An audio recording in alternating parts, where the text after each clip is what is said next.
Hi friends, మన దెయ్యాల లోకంలోకి స్వాగతం. ఈరోజు మీరు చూడబోయే కథ మీ నిద్రను దూరం చేస్తుంది. ధైర్యం ఉంటే చివరి వరకు చూడండి. మరి మన వీడియోలోకి వెళ్ళబోయే ముందు ఈ వీడియోని లైక్ చేసి మన ఛానల్ని సబ్స్క్రైబ్ చేయండి.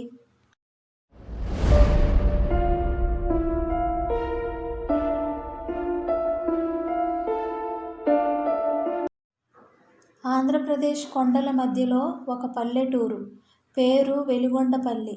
ఆ ఊర్లో వాళ్ళందరూ చీకటి పడుతుందంటే తలుపులు వేసుకొని లోపలే ఉండిపోతారు. ఎందుకంటే రాత్రి అయిందంటే ఒక ఆత్మ ఊరంతా తిరుగుతూ ప్రతి ఇంటి తలుపు తడుతుంది. ఒకరోజు రమేష్, లత వాళ్ళ కూతురు అను ఈ ఊరికి వస్తారు. వాళ్ళు పట్టణం నుండి వచ్చి అక్కడ ఒక పాత ఇంటిని కొనుగోలు చేస్తారు. ఆ ఇల్లు కొంచెం విచిత్రంగా ఉంటుంది. గోడలు పగిలి ఉంటాయి, పాత ఫోటోలు ఉంటాయి.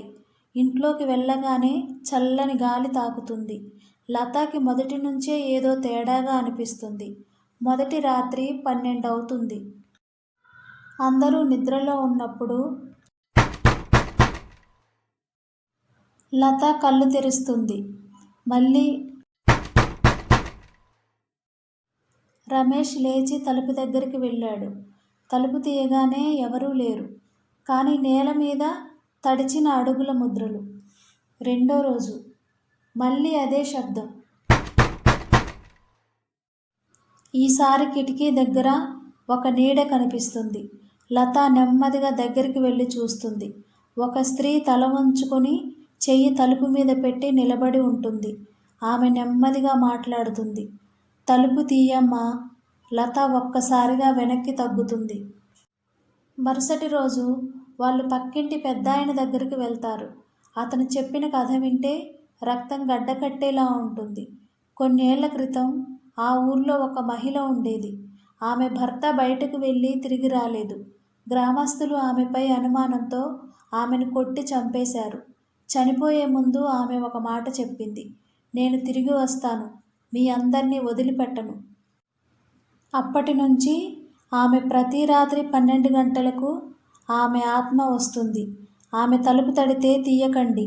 ఆమె గాత్రం ఎంత బాధగా ఉన్నా సరే నమ్మకండి. ఒక్కసారి తలుపు తెరిస్తే అంతే. ఆ రోజు రాత్రి 12 అయ్యింది. ఈసారి శబ్దం చాలా గట్టిగా వస్తుంది. అను లేచి తలుపు దగ్గరికి వెళ్ళింది.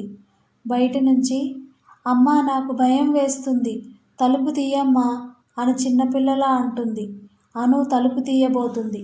లత పరిగెత్తి వచ్చి ఆమెని ఆపుతుంది. కిటికీ గుండా చూస్తే ఆమె ఈసారి తల పైకెత్తి చూసింది. కళ్ళు నల్లగా, నోటి నుంచి రక్తం, ముఖం చీలిపోయి ఉంటుంది. ఆమె భయంకరంగా నవ్వుతుంది.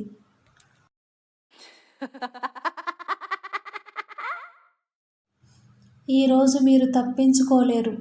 తలుపు గట్టిగా కొట్టడం మొదలవుతుంది. ఇంట్లో లైట్లు ఆఫ్ అవుతాయి. అను ఏడుస్తుంది. రమేష్ కూడా భయపడిపోతాడు. అప్పుడే పెద్దాయన ఇచ్చిన నిమ్మకాయ, కుంకుమ, రక్షణ తాడు గుర్తుకొస్తుంది. లత వెంటనే తలుపు దగ్గర నిమ్మకాయ పెడుతుంది. కుంకుమతో గుమ్మం దగ్గర గీత గీస్తుంది.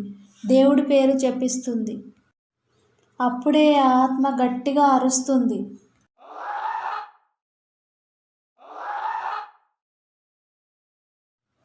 ఇంటి బయట గాలి తుఫాన్లాగా మారుతుంది. కొన్ని సెకండ్లలో అది మాయమవుతుంది. మరుసటి రోజు వాళ్ళు ఊరు వదిలి వెళ్ళిపోతారు. వెళ్లే ముందు పెద్దాయన ఒక మాట చెబుతాడు, మీరు అదృష్టవంతులు, కానీ నిన్న రాత్రి పక్కింట్లో తలుపు తెరిచారు. రమేష్ షాక్ అవుతాడు. వెనక్కి చూసేసరికి ఆ తలుపు నెమ్మదిగా తెరుచుకుంటుంది.